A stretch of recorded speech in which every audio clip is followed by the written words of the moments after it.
Oh, I got a new one. Hot dog.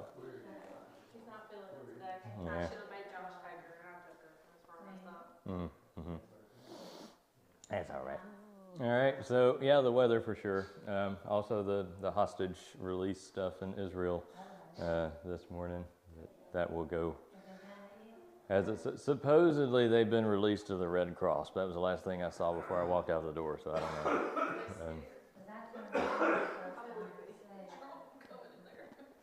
Yeah. Yeah, they wanted it done before Trump got in, I imagine. Mm-hmm. All right.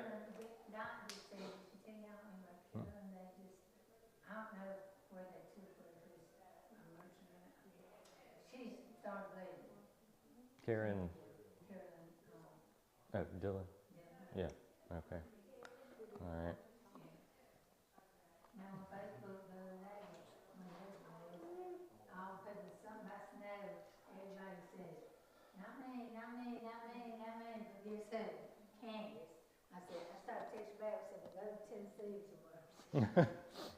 There you go. Just remember Canyon. All right. We can do that. All right. Any others?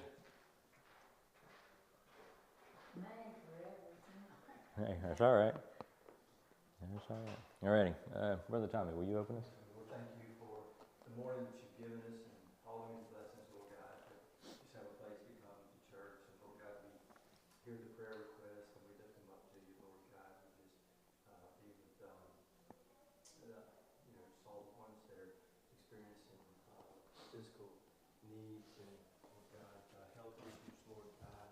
You know each and every one. And Lord God, there's a young lady that's bleeding. And Lord God, we just be with her. We lift up Canyon to you, Lord God, just be with him. And Lord God, just be with our church services today.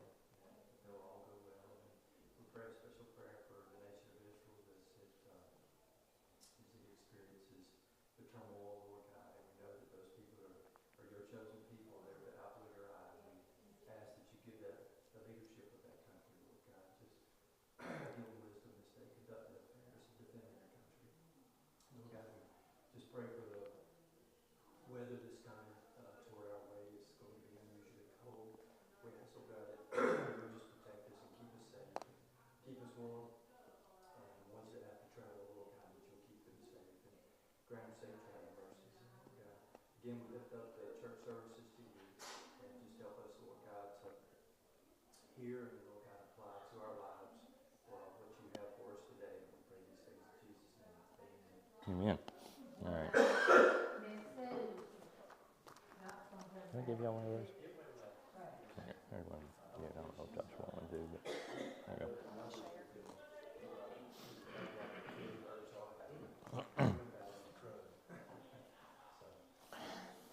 All righty. So we made it, surprisingly, through 7 verses, more or less, last week. There's a little bit left that we need to say about verse 7, but remember that what we talked about were those core elements of Paul's letter that we've seen so far, that were grace, peace, and the obedience of faith. Even though those are kind of coming in this introductory section, and even though they don't necessarily look like, at least at this point, look like they feature prominently, Paul returns to them over and over and kind of shoehorns well, I don't want to say shoehorns, that's a bad idea, but he sort of couches a lot of what he has to say in Romans in terms of grace and peace, and really especially the obedience of faith, or faithful obedience, however you want to think about it. So, with that being said, I have got 9 pages of notes, and I'd like to get through them, so let's go. All right, so let's look at verse 7 again.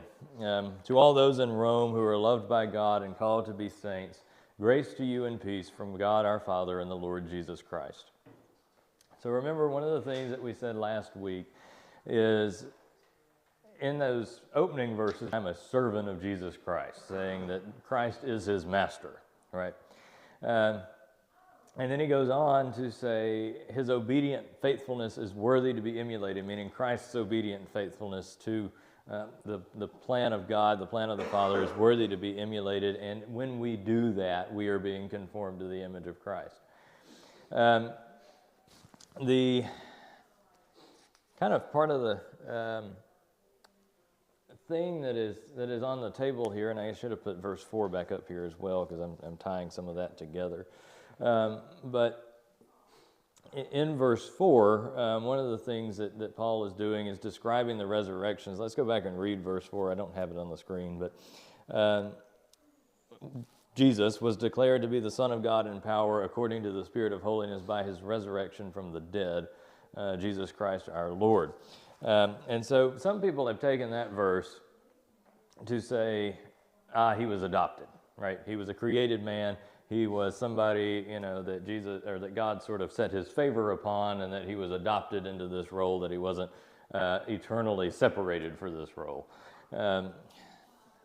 Really bad language. He wouldn't be separated either. It wasn't the eternal plan of God to give himself in this way. Let's say it like that. Some people are out here saying that. But what Paul is actually describing in verse 4, and then why here in verse 7, this is grace and peace from God our Father and our Lord Jesus Christ, is because the resurrection is God's vindication of Christ's death, right?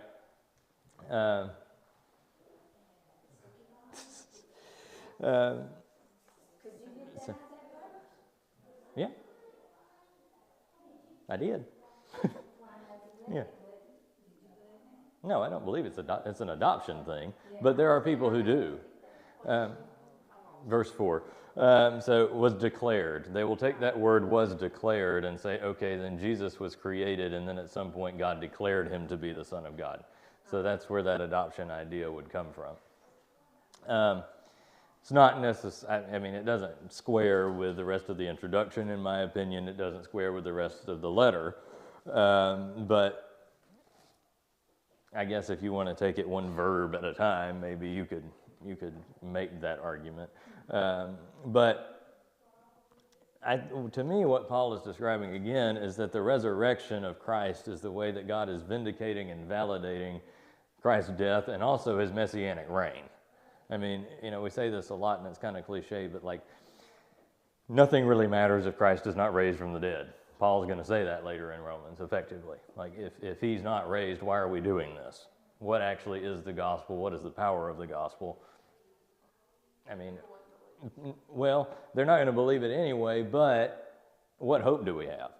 Because our hope is in Christ. Our hope is in being raised like Christ to the newness of life, yes, spiritually, but also bodily resurrection as Christ, to dwelling eternally.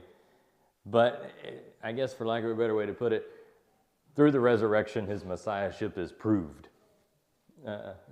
And sometimes that flies in the face of the way that we think, because we don't like to put God in the category of having to prove anything to anybody, right? Particularly not to us. But there are cases where God gives us the proof, right? I think to the Old Testament, Gideon and the golden fleece gives him the proof. Here, the resurrection, there's the proof. Now, you have to choose whether or not you believe it, but there's the proof. And one thing to be real careful with is the nature of Jesus doesn't change. When he's resurrected, his nature doesn't change. His messiahship doesn't change necessarily. But his role in the salvation project has now been announced publicly. Like, if you're an apostle and you walked with Jesus and you talked with Jesus, you taught with Jesus, and you did miracles with Jesus and all of that, yeah, maybe you understand it, except they don't. But maybe you understand it, but the resurrection is out there for everybody. All of the people standing around, or not all of them, but all of the people standing around the cross saw him die. Then the apostles see him raised. Then the 500 see him raised. I mean, Jesus makes it a point to go out after the resurrection and show himself to people. And so you've got all of that, and Paul's saying this is all working together. Like, you've got to have the resurrection, or else this is a fool's errand. But he also talks about in verse 4 the Spirit of holiness. He was declared to be the Son of God in power according to the Spirit of holiness. And that's going to be the theme of chapter 8. That spirit of holiness that raises Christ from the dead is the same spirit of holiness that's at work in the lives of the believer. All right? That is powerful stuff which we miss and scary stuff which we avoid. Because when you think about the spirit of holiness who can resurrect Christ from the dead, that kind of power, do we really want to mess with that? And the answer for a lot of us is probably, not really. I think I'll let it do its thing. But the theme of chapter 8 is how do we live in to that spirit of holiness and live with that spirit of holiness, moving as the Spirit moves us in accordance with the will of God. So bring all of that together. That's coming out just out of verse 4. Who Jesus is, what Jesus has done, the message that he brings, the power of the resurrection, the power of the Spirit of God to resurrect him. And then he says at the end of his letter, after giving us all of that, right, in verses 1 through 4, then at the end of this introduction, to all those in Rome who are loved by God and called to be saints, grace to you and peace from God our Father and the Lord Jesus Christ. So, what does the grace and peace look like of a father who sent his son, who is, let's go back and run the list here, descended from David according to the flesh, declared to be the Son of God by the Spirit of holiness and by his resurrection, through whom we have received grace and apostleship to bring about the obedience of faith. What does grace and peace look like? It's pretty big, it's pretty comprehensive. And it's by that grace and peace that you are identified as those who are loved by God and called to be saints, because you have that as believers. So as you can see, Paul has got this big comprehensive idea about the gospel, and it's a lot more than standing at the end of a sermon and saying, come to Jesus. Okay, it's this overall comprehensive plan, and whether or not the Romans catch all of it, Paul basically puts all of his cards on the table right here, kind of in the first 7 verses. Here's what this letter is going to be about, short version, and then I'm going to go on to expand it, not necessarily in the same order, but going to expand it. Now, there are some things that aren't included, so some of the stuff about the Jews in Israel that he's going to get to in chapters 9 through 11, he doesn't put that here, and, some stuff like that, but the heart of his argument is in these opening verses. And what I want to leave you with out of those before we move on is Paul's worldview is a gospel worldview. He does not view any aspect of life as separate from the gospel and the power and the truth of the gospel. The way he sees himself, look at that self-description he gives us in verse 1, that's according to the gospel. The way he sees the Romans, those in Rome who are loved by God and called to be saints, gospel worldview. The way he sees the fundamentals of the Christian faith are all couched in terms of the gospel. And if you get the fundamentals right, then how are you supposed to live? According to the gospel. Jesus Christ for all of you, because your faith is proclaimed in all the world. For God is my witness, whom I serve with my spirit in the gospel of his Son, that without ceasing I mention you always in my prayers, asking that somehow by God's will I may now at last succeed in coming to you. For I long to see you, that I may impart to you some spiritual gift to strengthen you, that is, that we may be mutually encouraged by each other's faith, both yours and mine. I do not want you to be unaware, brothers, that I have often intended to come to you, but thus far have been prevented, in order that I may reap some harvest among you, as well as among the rest of the Gentiles. I am under obligation both to Greeks and to barbarians, both to the wise and to the foolish. So I am eager to preach the gospel to you also who are in Rome. So now this is Paul pivoting to a thanksgiving. We've had a salutation. Hello, I'm Paul. This is what I'm writing about, and I'm writing it to you. Here's the thanksgiving. This is classic for Paul.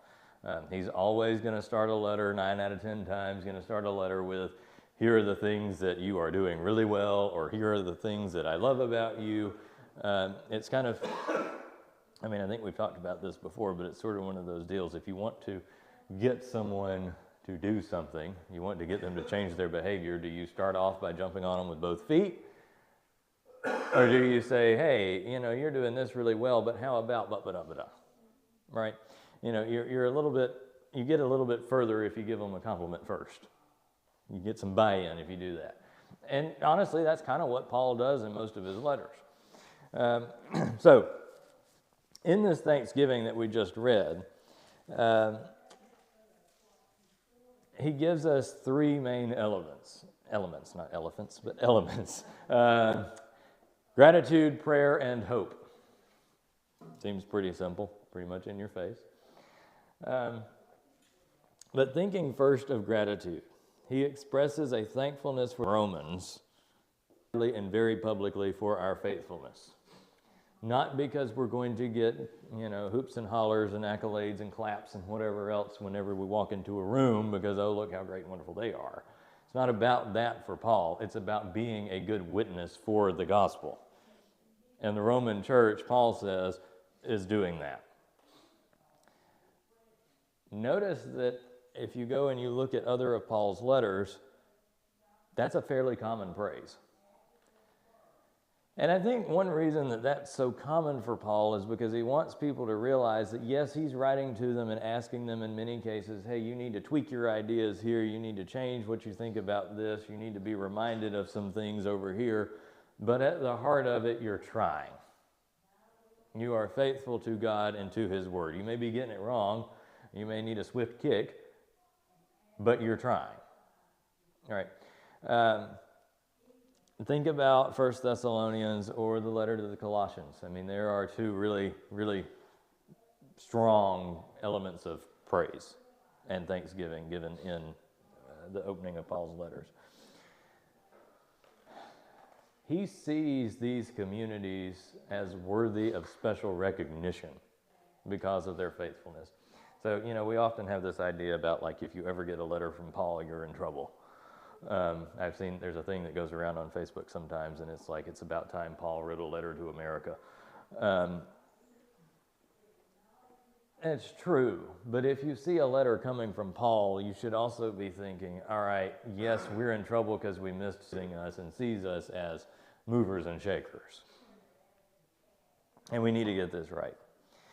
So if you'll notice, verse 8 to 15, he doesn't spend a whole lot of time there. Like he says, I thank my God through Jesus Christ for all of you because your faith is proclaimed in all the world. And he moves on. He then moves to, I thank God for you and I pray for you. Part 2. And one of the ways that Paul prays is that he might visit them. And later in the letter, when we get further in, Paul is going to ask the Romans to pray for him that he would be able to come. It's important to Paul to be there in person, to see them face to face and to preach all of this to them. Even though he's giving it to them in a letter, he wants to preach it.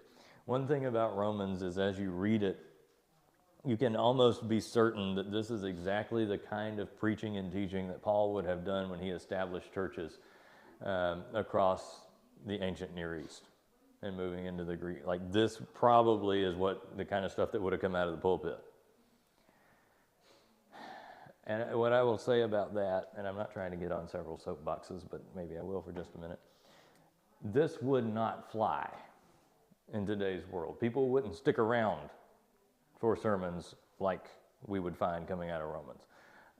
Because it is hard, because it is uncomfortable, because sometimes it challenges you in ways that you don't want to be challenged, but most of all because it asks you to engage your brain.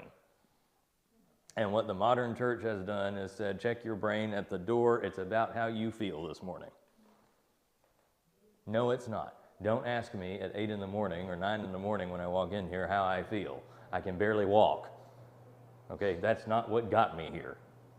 What got me here is the gospel and the power of Jesus Christ. And if I'm not here for that, I don't need to be here. And yet our churches have pivoted from that and have said, no, let's preach a bunch of pull yourself up by your own bootstrap sermons, give you a bunch of music that makes you, all excited and fine. Like CC, I love CC. CC will get you going. And if you approach CC's music with the wrong way, that's all you're going to get is going.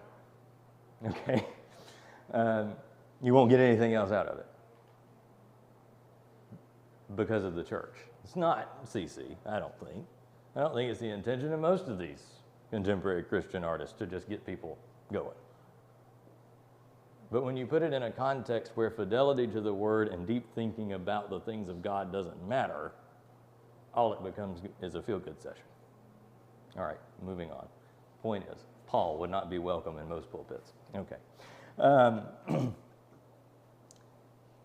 The driving force of this Thanksgiving section of this letter is hope.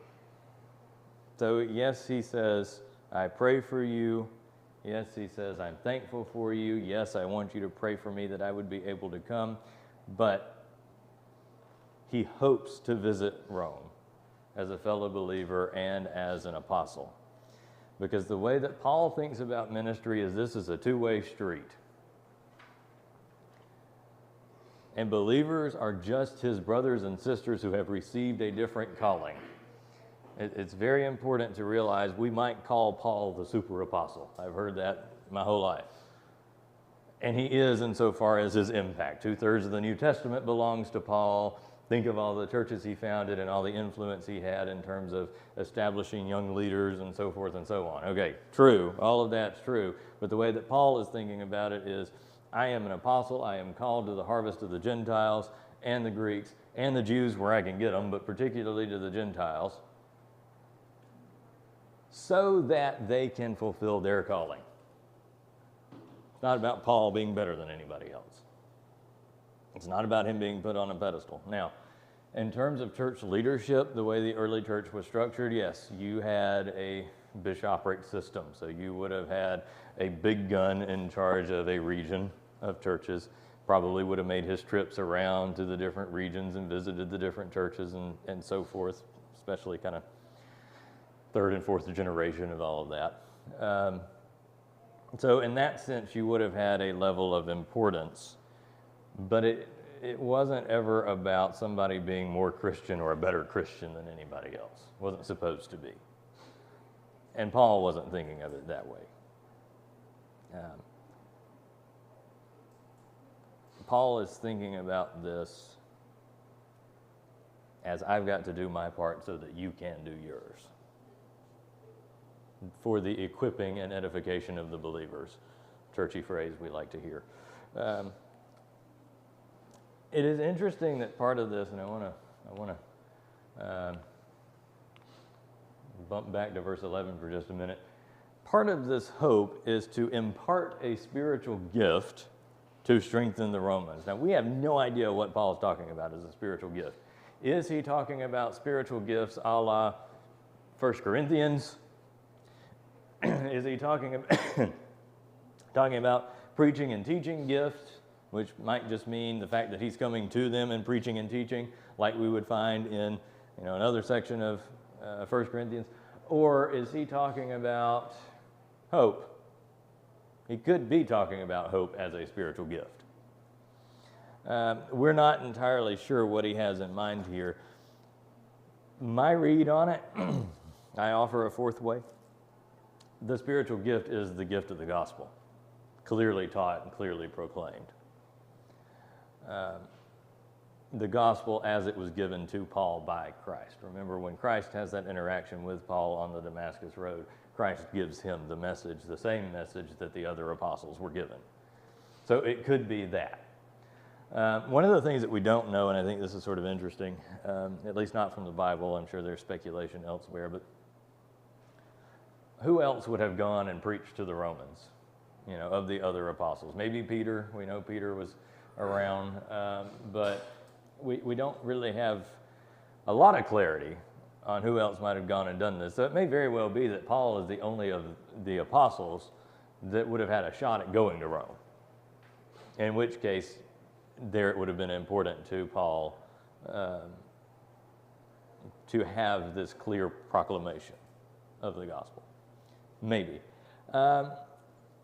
Whatever, he says he's going to impart some spiritual gift to strengthen them, and then he says that is, which maybe he's saying that is a spiritual gift, that we may be mutually encouraged by each other's faith, both yours and mine. So in part, and this is true of Paul, Paul gets built up on the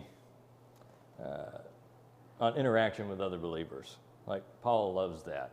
That's part of the push behind all the missionary journeys, to go to these places and meet these believers and help them get started. And I mean, that's the thing that gets Paul going in the mornings, right?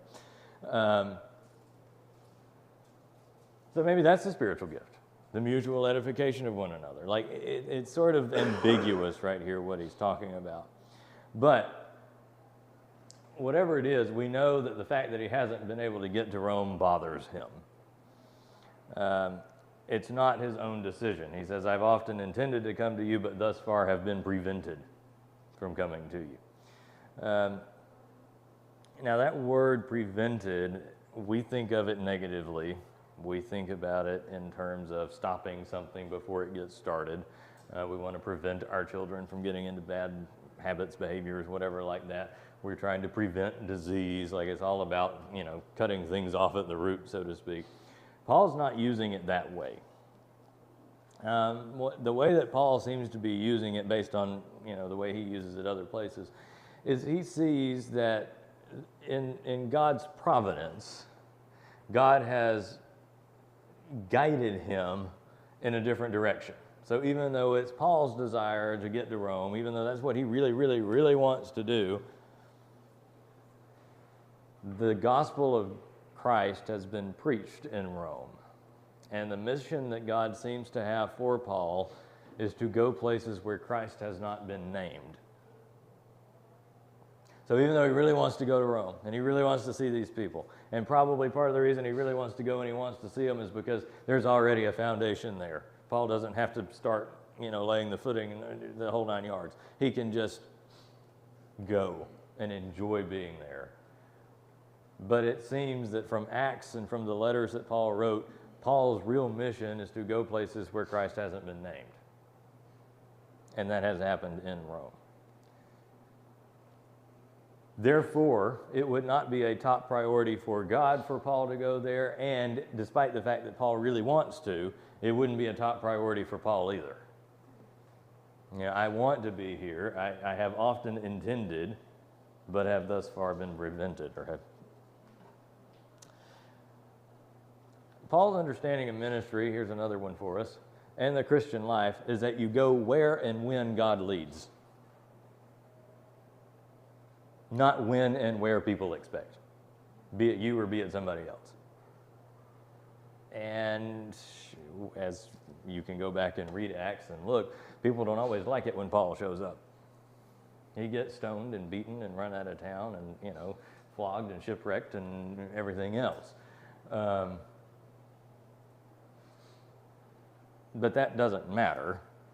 What matters is this is where God is leading me.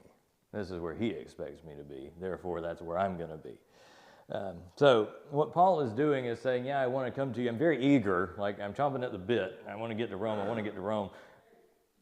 But I need to wait on God's timing. I need God to clear the way where I can get to you. It's interesting that Paul has such a strong view of the Spirit's power that he understands both it will be God's timing whenever I come, because, here it is, in order that I may reap some harvest among you as well as among the rest of the Gentiles. So even thinking about going to Rome, even thinking about the church here is already established, the people here are already established, they kind of know what they're doing, they don't necessarily need me to come in and fix anything, but there are still people there whom I will reach that need to hear it from me. Again, not because he thinks he's all that in a bucket of chicken, but because that's what he's been called to do. No, they're just gray today. That's just what they're called to do. What he's called to do is to go. And that's the fruit of his ministry. So, you've got somebody like much later in American Christian history, somebody like John Wesley, who, when he came over for his missionary journey in the Americas, his comment was, when someone asked him, why don't you settle down and take a church somewhere? His comment was, the world is my parish.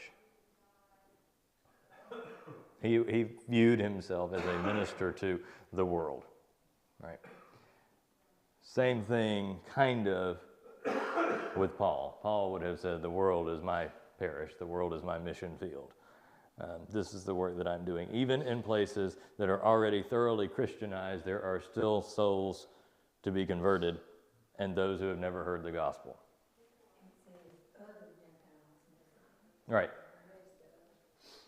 Well, and I think you can take that one either way, right? Other Gentiles meaning those outside of the Roman church, you know, or the rest of them would be those outside of the Roman church.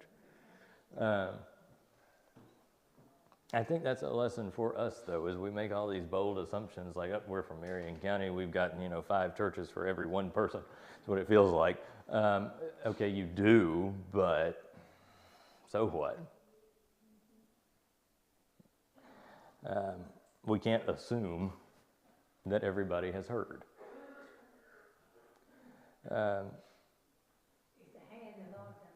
Well, and Paul knows that going to Rome means preaching to believers and unbelievers. And that should be our thought process every time we walk in here, that there will be believers and unbelievers ahead of us. Whether you stand here, whether you stand in that pulpit, or whether you sit in a pew. You never know who you might minister to in your respective role. But Christians always, regardless of believer, or regardless of whether Paul would be preaching to unbelievers or not, he knows he's going to preach to believers, and believers always, always need to encounter the promises and the demands of the gospel. And we don't like to think of the gospel in terms of demands, but it does demand a certain kind of obedience, a certain lifestyle, a certain dedication. So here's a quote for you, Walter Brueggemann. Evangelism means inviting people into the scriptural stories as the definitional story of our life. Notice he doesn't say their life, the definitional story of our life. They need to see it as defining of us before we can go out and give it to them. That's Paul, a servant of Jesus Christ, an apostle set apart for the gospel of God. And so that is the crux of it. His proclamation of the gospel to the Romans is not only to convert, but also to deepen the believer's understanding of the gospel so that they can embody it more fully. Now, I think this is, where he sort of does a little bit of a pivot. Up to this point, or up to whatever point that Paul goes to Rome, his prayer is going to have to stand in. His prayer for the Roman church has stood in. Without ceasing, I mention you always in my prayers, that somehow I may visit you. So now what does he do? I've been praying about it for a while. I really want to get there. I've been prevented. Here's a letter. In the event, perhaps, that Paul doesn't make it to Rome, in the event of whatever, now they've benefited from his prayers and they've benefited from his teaching, even though it's been given to them in letter form. So the only thing that's sort of left for Paul is to actually go and do the job himself. Now, here's a fun, and I'm skipping way ahead because this is at the end of the letter. The way that Paul is viewing his letters is as a proclamation of the gospel on their own. All right.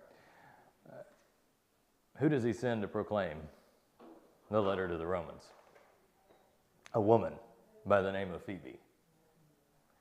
And in the ancient world, when you send a letter like this to be proclaimed in front of a large group, the person who delivers the letter also stands in for the one who wrote it and answers whatever questions the group may have about it.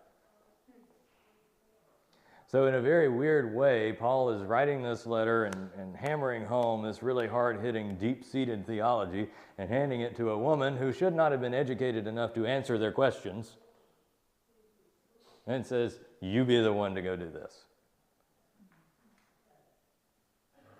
Just let that percolate for a few months. When we get to chapter 16, we'll talk about it again, but maybe a year, we'll see.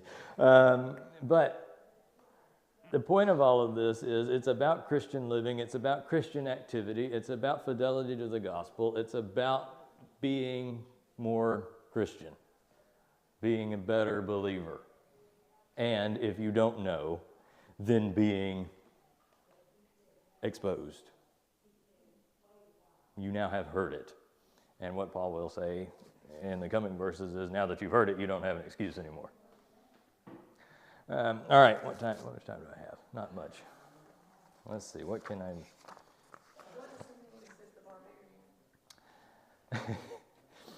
So basically he's playing into a cultural stereotype. Greeks were, sort of the refined kind of Greek-speaking culture, whatever kind of people. Barbarians, literally that word, which is, not the word Paul would have used, but would have been similar. We get the word barbarian because when, who was it? Anyway, when some of the conquests were happening, do what? Like a rough crowd? It would be a rough crowd, but also people who don't speak Greek. Maybe that'd be another way to put it. Because the word comes from hearing somebody else and it sounds like all they're saying is bar, bar, bar, bar, bar. So that turns into barbarian. And of course that's later, that's not Paul, that's later, but the idea is those who are Greeks and also those who don't. Which means this is a clue about Paul's intention to get all the way to Spain. Because when you get out there, you're not assured of common language anymore. When you get to England, you're not assured of common language anymore. And Roman Empire spread all the way to England. So that's sort of a nod. This is what I have on deck. No, you're good.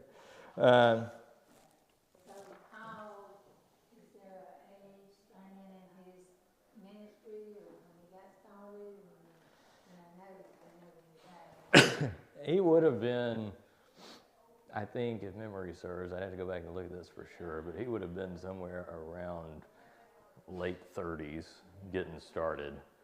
And if this is, he's probably 50s, mid to late 50s writing Romans, something like that.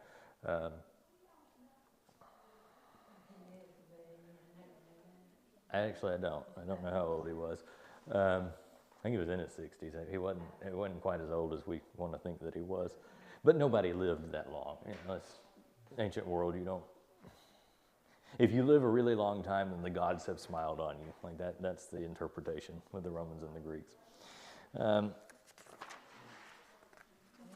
All right, I guess I'll have to stop. I don't want to stop, but I guess I'll have to stop. So we'll pick up in verse 16 next week. Try to make it through at least part of that next section, but when Paul gets to verse 18, he launches in. He is no longer playing around. He's no longer being soft-spoken. The wrath of God is revealed from heaven against all ungodliness and unrighteousness. That's where verse 18 starts. So this is Paul not sparing the rod. And one of my favorite pastors did an entire series on 18 to 32, and it took him like 4 months. So we will not take 4 months on 18 to 32, but there's a lot to get out of it. That's my point. So, all right, questions, comments? All right, if not, let me pray and we'll get out of here. Gracious God, thank you for this time that we've had to gather around your word. Lord, I thank you for